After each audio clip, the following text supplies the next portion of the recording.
G'day, my name's Troy Wright. I'm the Assistant General Secretary of the PSA and CPSU New South Wales, and I've been asked to give a bit of an update about all of the industrial issues we are currently taking on in the disability sector. This is a message primarily for those employed in the disability sector who are our members, but if you're a non-member and you're tuning in, I hope you find it informative to catch up on what's happening, and I hope you find it encouragement to join our union. We have probably three major issues going on across the sector, and I just want to quickly address all of those.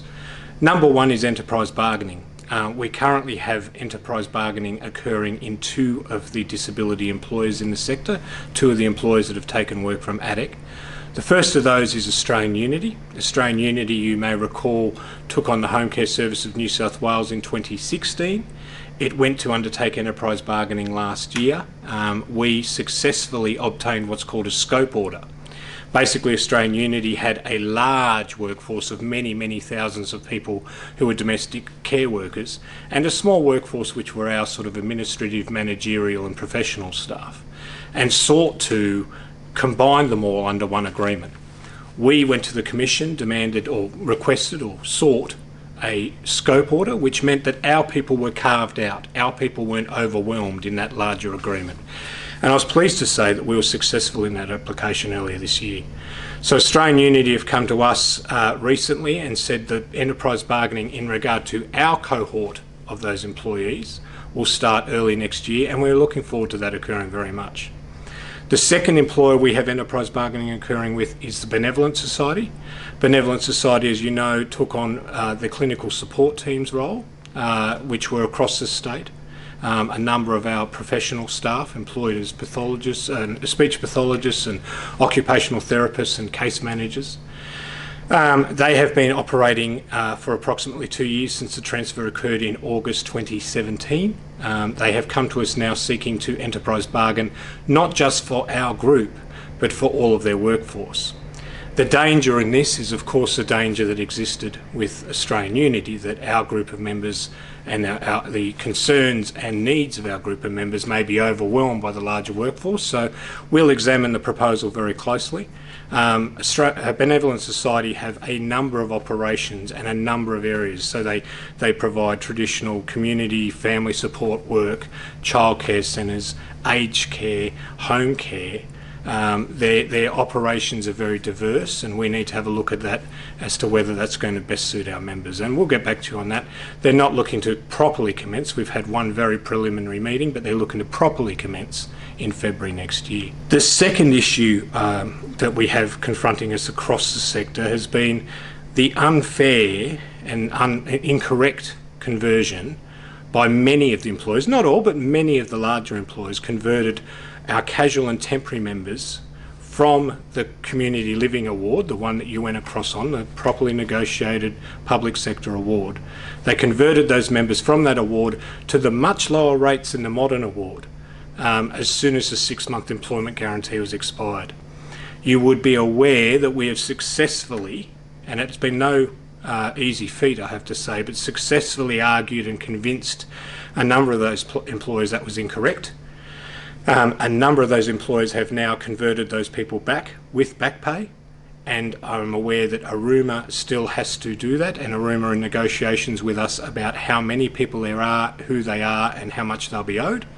But most employers now have done that, and we thank them for doing that because it was always an incorrect decision in our view, and we're glad it's been corrected. There's one employer that hasn't, and it segues nicely into the third issue I have, and that's Northcott. And we're still in heavy negotiations with Northcott as to whether they're going to do it and when they're going to do it. But simultaneously with that, many of you would know from your colleagues, Northcott are undertaking a restructure now that they have hit their 2-year anniversary and their employment guarantee has expired. That restructure affects two levels: the manager of accommodation and respite, the MAR, and the team leader. The MARs will be abolished entirely if Northcott's restructure proceeds in the way they envisage, and the team leaders will suddenly have their jobs restructured in a way that sees them doing more managerial work across more group homes for less pay. I don't think I need to explain to you the unfairness or the inherent unfairness in that decision. So we are in consultation or attempted consultation with Northcott to influence that decision. We have been concerned or have issues with how that consultation has involved and whether we have had enough input and the opportunity to influence that decision.